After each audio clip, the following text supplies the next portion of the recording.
I called my wedding off 3 weeks before the wedding. I do not know how I remained so foolish for so long without realizing the kind of man I had been dating for over 3 years. We had been together for 4 days, making final preparations for the wedding.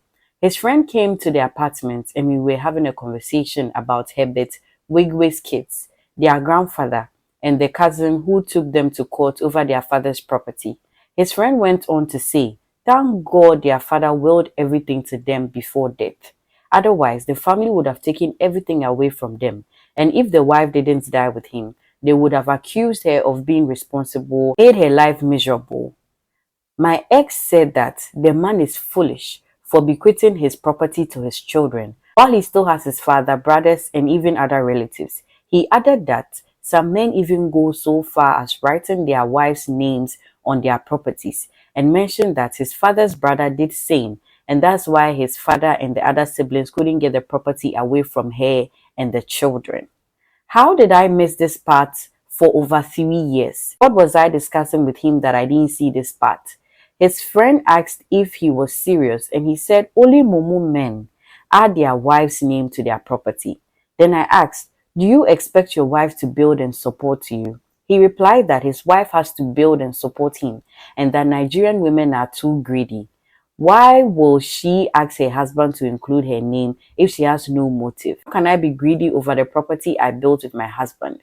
He went further to say that his brother's wife in the UK pays 50-50 and also cooks and cleans, and that she never allows her husband to enter the kitchen or sweep the house, even though she pays for the rent and food. Then I said, I would rather remain single. I cannot be building with you and end up owning nothing in our name. Then if anything happens, your family will take everything from our children. He asked if I had any motive of buying and running with his property. It was as if I have been dating a fool. I wasn't even thinking about me, but our kids. If you aren't selfish, how can you ask me to build with you, only to go and give your family what we built? He mentioned that he had seen a video of reels of a woman who had been married for 10 years advising women to use their money to support their husband's investment, and added that his mother was giving his father her money while she was a teacher. Then I asked, you think I'll use your parents who couldn't last 20 years in marriage as a role model for my marriage? Your father beat and threw her out, and it was her siblings who helped her relocate to Europe after the divorce, and he stopped her from seeing her children. She cried that she cannot forget what she had endured at your father's hands. Yet, you supported your father because you believe that men are perfect and women complain too much without listening to her pain. He said his father was a traditional husband and that a woman is supposed to respect her husband no matter what. He claimed that a woman is supposed to submit her money to her husband without thinking twice. That what would she do with her money? In my mind, I was like, what? How did I not know this? He further stated that a man can throw a woman out of the home they built together here, but it works the other way in the West. That is why our women want to travel and behave like Western women.